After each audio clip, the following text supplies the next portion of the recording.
História reprodutiva anterior. Então, aquelas pacientes que tiveram abortos de repetição. O que a gente considera aborto de repetição?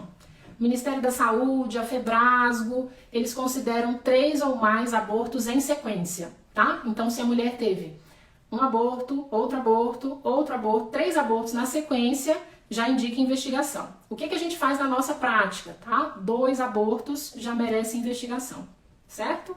Então, aquela paciente que tem perdas repetidas, né, na sequência, é uma paciente, é uma gravidez que precisa de mais cuidado, de mais atenção, é uma gravidez especial nesse sentido, tá? Pelo risco de outras perdas, pela possibilidade de outras doenças que estão associadas a essa perda, né? Então, uma causa muito comum aí dos abortos de repetição que a gente tem e que preocupa muito vocês é a questão da trombofilia, né? Que é a alteração da coagulação na gravidez. Então, que pode causar esses abortos recorrentes, né? Esses abortos aí em sequência. Então, é uma situação que exige cuidado, certo?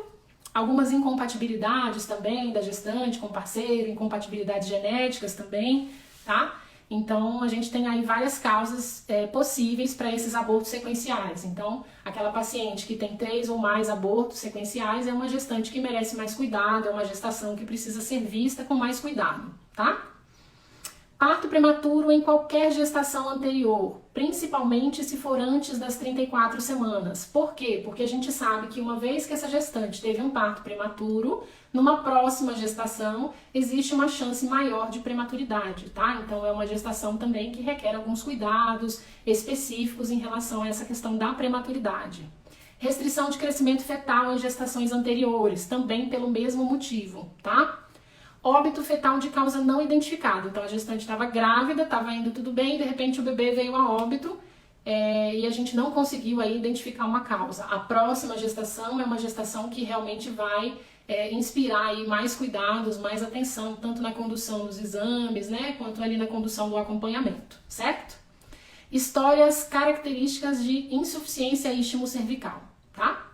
O que é a insuficiência istmo-cervical?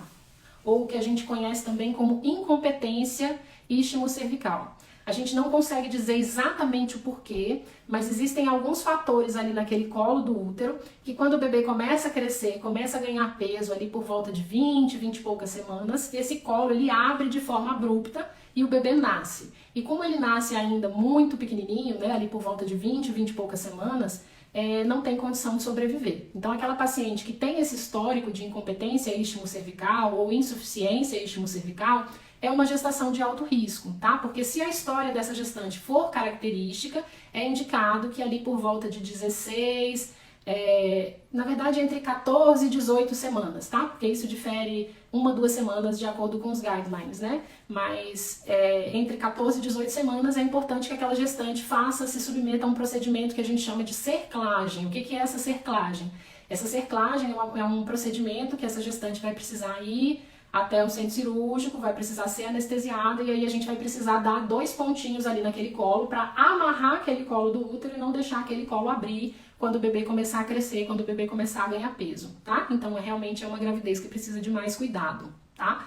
Isoimunização RH, o que é isso? É aquela incompatibilidade do sangue, né? Então quando a mãe ela é RH negativo e o pai do bebê é RH positivo, né? Então existe essa incompatibilidade e normalmente se a mulher tem algum sangramento ao longo da gestação, ela precisa tomar a vacina, tá? Existem protocolos também que falam do uso da vacina entre 28 e 32 semanas também, pelo menos uma dose, ainda que não tenha tido sangramento ao longo da gravidez. E no pós-parto, se for confirmado que a tipagem do bebê é positiva, então essa gestante ela precisa fazer a vacina.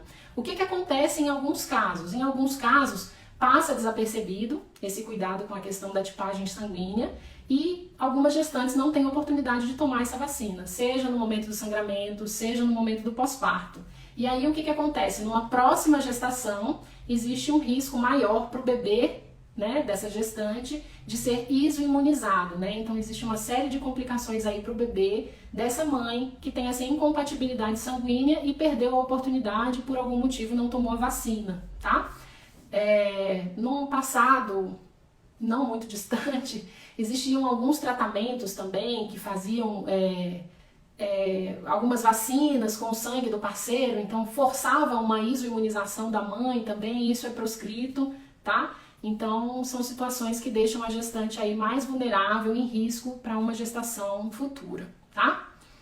Acretismo placentário. O que é o acretismo placentário? É quando a placenta ela gruda no útero e no momento do parto ela não descola. Então, quem tem história de acretismo placentário tem uma gravidez de risco também, tá? Então, às vezes é preciso fazer algum tipo de procedimento ali para poder retirar essa placenta.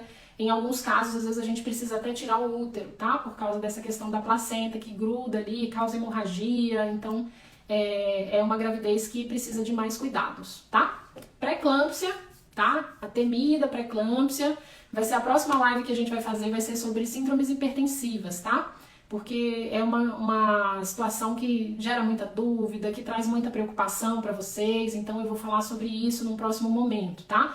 Mas quando a gente tem uma pré-eclâmpsia precoce, que ali antes de 34 semanas, né, é uma situação de maior gravidade, o bebê nasce de forma mais prematura, né, então realmente as próximas gestações precisam de mais cuidado ainda. Eclâmpsia, que é depois da pré-eclâmpsia, né, quando a mulher já convulsionou, já teve algumas alterações ali mais importantes em função do aumento da pressão, e a síndrome HELP também, tá? Então todas essas situações são situações que fazem com que a gravidez seja de maior risco, né? Isso pensando numa gravidez anterior, a próxima gestação precisa de mais cuidado ainda.